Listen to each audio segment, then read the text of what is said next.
So we're here back at Push Performance with Mr. James Cox, aka Coxie. How you doing, buddy? Very well, very well. Good Lovely stuff. sunny day again. It's a lovely day. Yeah. Do you want to tell us a bit about that R8 that's behind you? I know this is the original Push Performance development car. For sure, yeah. So my personal R8, Gen 1, bought it low mileage. Been rolling around with the kit that's on another customer's car at the moment that I sold. So it's been rolling around with that kit on for probably 12,000 miles now. It's been flawless. Ricky mapped it. It's on Syvecs S12. It's been brilliant.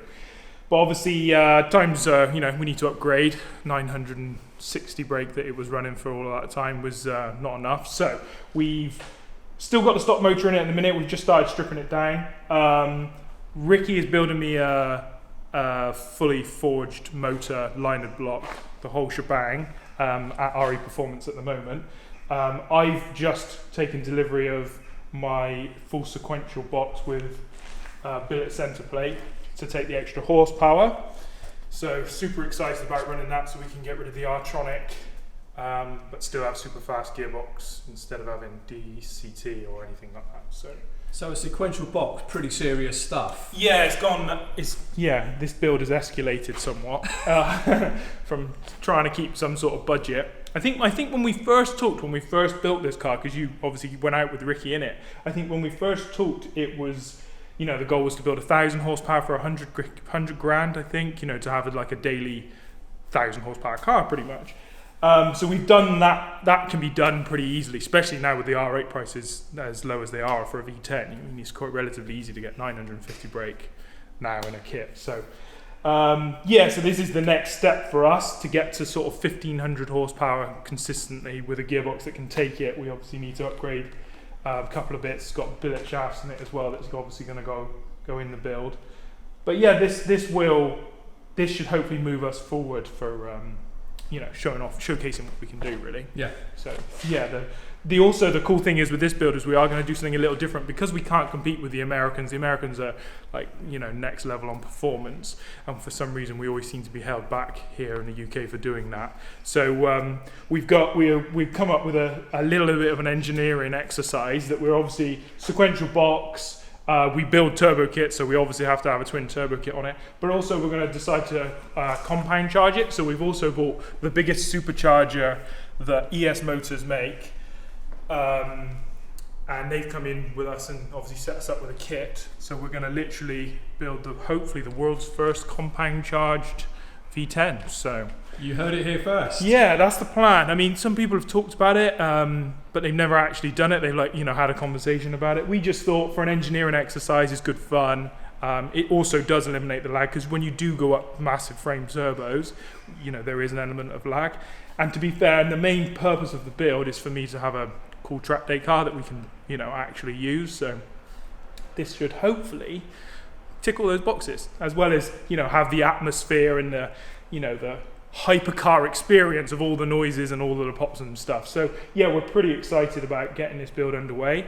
So hopefully this winter we'll get stuck in and on it really. Good stuff. So do you want to show us some of the other components that you've been gathering for the build? Yeah, for sure. Obviously, R8's here, the half cage going in. I actually ordered a full wide arch LMS style body kit. It is actually an LMS kit, and I think we have actually bought the molds from it after my kit's been built, so we should be able to do a full LMS body kit afterwards as well. So that's another exciting part of it, which gives us a nice styling thing as well. So yeah, that's obviously the car, and then over here is most of the other components.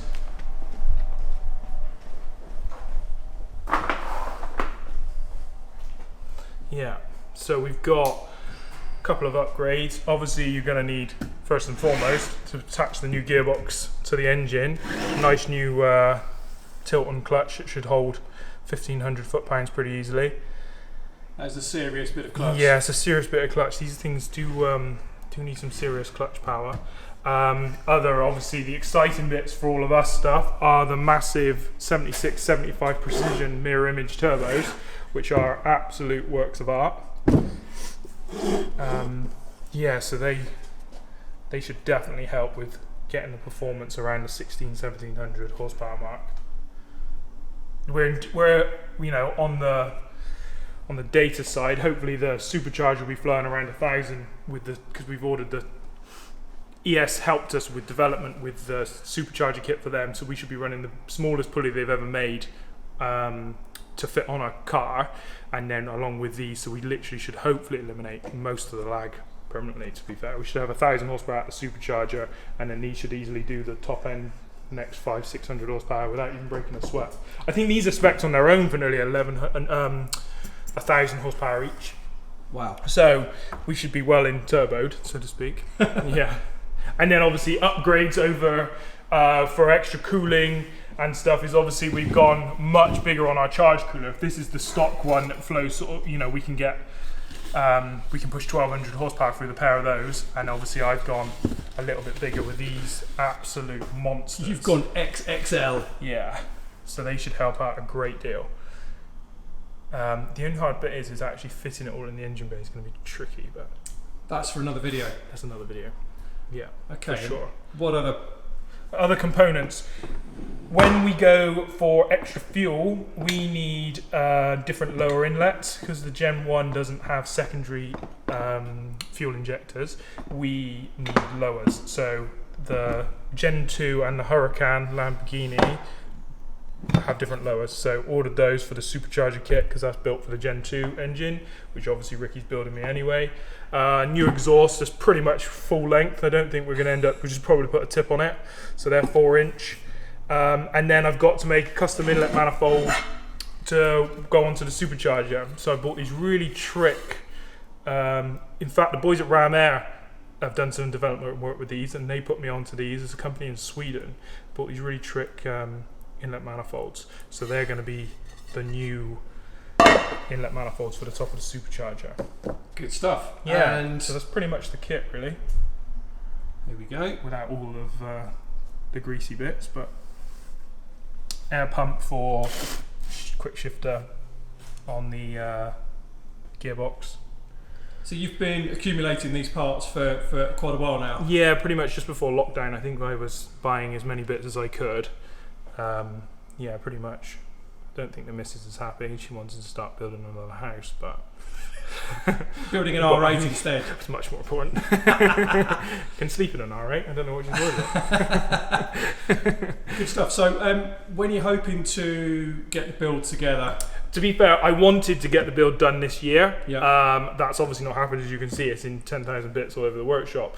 The customer cars are still here, so we've still got customer cars coming in as well. So I'm hoping to get some time over the winter to smash through it and get it done. We have got a lot more built than we ever, than we had before.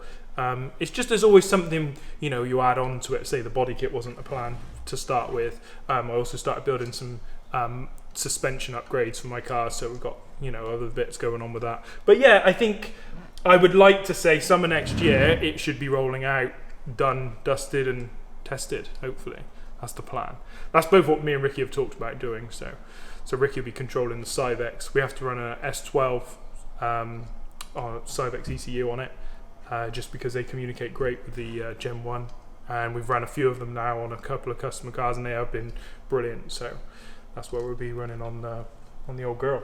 Good stuff. So we'll continue to follow the progress on the build. Yeah, that's what our plan is, I think, isn't it? We can do a nice little build vlog of all of this stuff and see how we put it together. Excellent stuff. All right. Yeah. Cheers, buddy. No worries. Till next time. Thank you very much.